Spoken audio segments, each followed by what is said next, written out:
விஜய் டிவியில் ஒளிபரப்பாகி வருகின்ற பாக்கியலட்சுமி சீரியலில் ராதிகா இந்த கோபி எதுக்கும் சரிப்பட்டு வரமாட்டார் என்று முடிவு எடுத்த நிலையில் இனி அந்த வீட்டில் இருக்க வேண்டிய அவசியம் இல்லை என ஓனருக்கு ஃபோன் பண்ணி நாங்கள் இன்னும் 2 நாட்களில் வீட்டை காலி பண்ணி விடுகிறோம் என்ற தகவலை கொடுத்து விடுகிறார். இதனால் அந்த வீட்டின் ஓனர் கோபிக்கு ஃபோன் பண்ணி என்ன திடீர்னு வீடு காலி பண்றீங்க, எதுவாக இருந்தாலும் 2 மாசத்துக்கு முன்னாடியே சொல்லியிருக்கணும்னு அக்ரிமெண்ட்ல கையெழுத்து போட்டு இருக்கீங்க.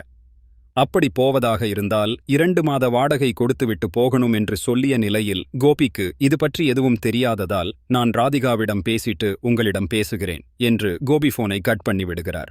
உடனே ராதிகாவுக்கு ஃபோன் பண்ணி நீ ஏன் வீட்டை காலி பண்ண வேண்டும், என்னிடம் இதை பற்றி கேட்காமல் நீ தனியாக எப்படி முடிவெடுத்தாய், எதனாலும் நேரடியாக பேசிக்கொள்ளலாம் என்று இப்பொழுதே கிளம்பி வீட்டுக்கு வா என்று ராதிகாவை கூப்பிட்டு விட்டார்.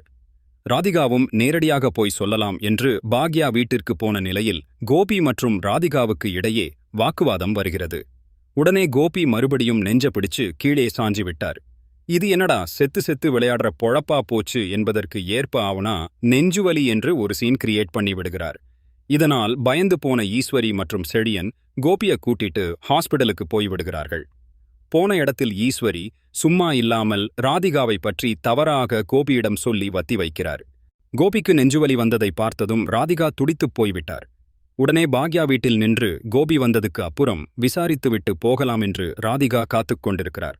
அந்த நேரத்தில் இனியா ராதிகாவிடம் நீங்க வந்ததுக்கு அப்புறம்தான் எங்கள் குடும்பத்தில் உள்ள நிம்மதியை போய்விட்டது, தயவு செய்து எங்க அப்பாவை விட்டு விலகிவிடுங்க என்று சொல்லியதால் பாக்கியா இனியா கன்னத்தில் பாலார் என்று ஒரு அறையை போட்டுவிட்டார்.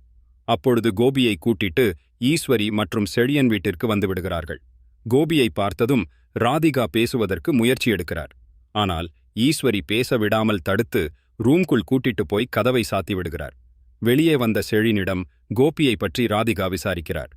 அப்பொழுது அங்கிருந்து வந்த ஈஸ்வரி நீ வந்ததற்கு பிறகுதான் என்னுடைய மகனின் யமனாக இருக்கிறாய், உன்னிடம் குடும்பம் நடத்த பிடிக்காமல் தான் அவன் இங்கு வந்து இருக்கிறான், அது தெரியாமல் நீ தினமும் இங்கே வந்து அவனுடைய நிம்மதியை கெடுத்தால் எப்படி, தயவு செய்து இந்த வீட்டுக்கு இனி வந்து விடாத, வந்தா கழுத்தை பிடித்து வெளியே தள்ளிவிடுவேன் என்று அவமானப்படுத்தி பேசி ராதிகாவை வெளியே அனுப்பிவிட்டார். இவ்வளவு தூரம் நடந்ததுக்கு பிறகும் பாக்கியா அங்கே எதுவும் பேசாமல் டம்மியாகத்தான் வாயை மூடிக்கொண்டிருக்கிறார். இருந்தாலும் ஈஸ்வரிடம் நியாயத்திற்காக பேசும் பொழுது ஈஸ்வரி எதையும் காதில் வாங்கிக் கொள்ளாமல் பாக்யாவை ஓரம் கட்டிவிட்டார்.